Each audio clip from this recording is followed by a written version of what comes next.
When you think of words that describe how you want to approach creating an ideal learning environment in your classroom, I'm guessing you don't think of accidental, haphazard, random, or aimless. All of those are antonyms for one word: intentional. In this video series, you're being invited to shift your focus toward responding with compassion, connection, and empowerment in the classroom. In our last video, we looked at the 7 C's of addressing disruptive classroom behaviors: compassion, connection, clarity, closeness, choice, circles, and comments. Let's explore the power of intentional comments. We can divide intentional comments into 3 distinct categories: intentional comments aimed at academics, disruptive behaviors, and social-emotional competencies.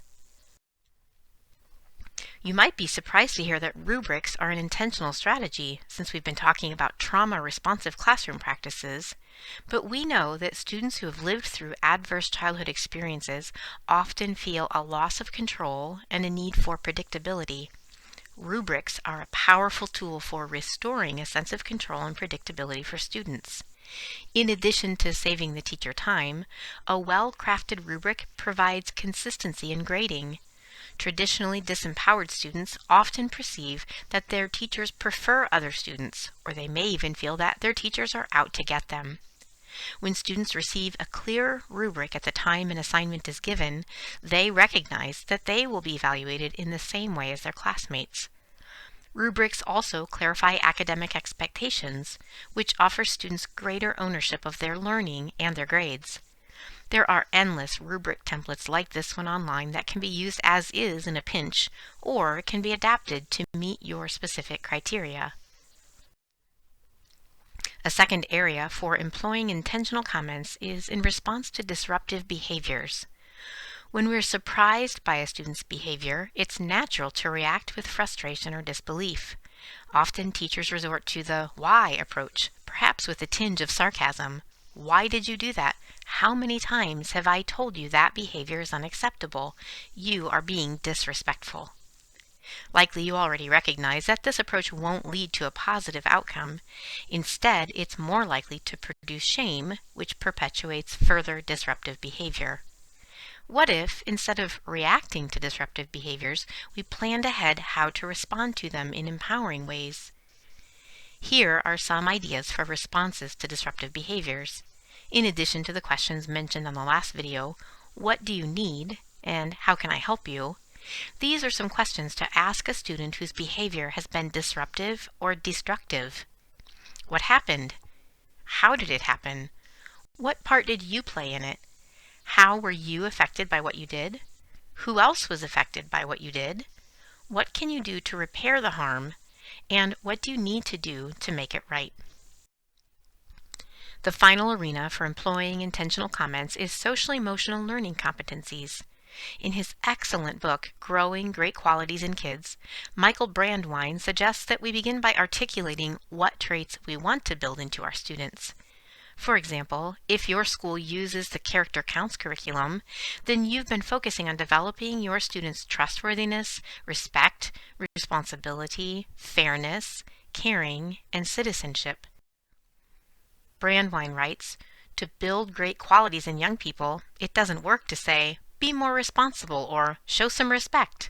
What does work is to go from qualities to conduct, identifying specific behaviors that young people can do or say to demonstrate that they have these qualities. When we know what we're looking for, we see more of it. Brandwein developed the LASERBEAM acronym, which stands for Look for any signs of excellent behavior and respond to that behavior to educate and motivate.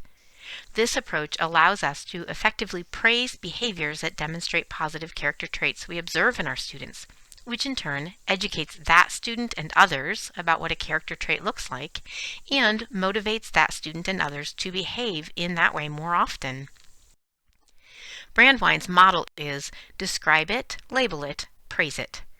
Let's try the model with a common trait we wish to see in our students: respect.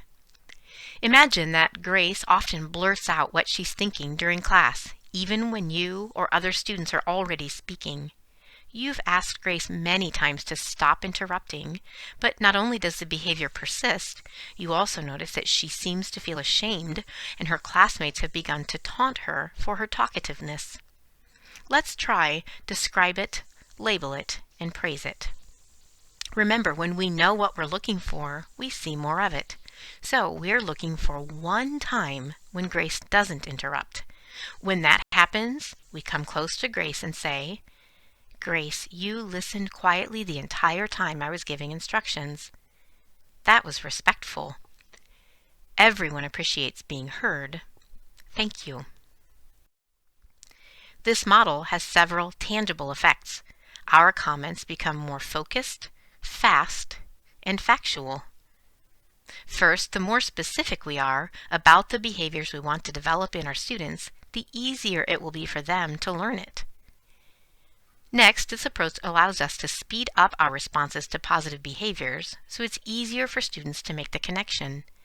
Instead of finishing the day by telling students that we appreciate how respectful they've been all day, which is vague, when we respond instantly and energetically to specific behaviors, the result is greater impact.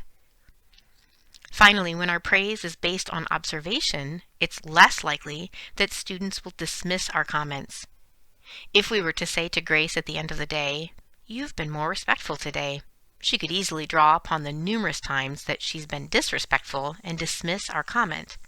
But when we describe a specific behavior, "You listened quietly the entire time I was giving directions," she can't dispute that observation. And it teaches her and her classmates what a desired behavior looks like.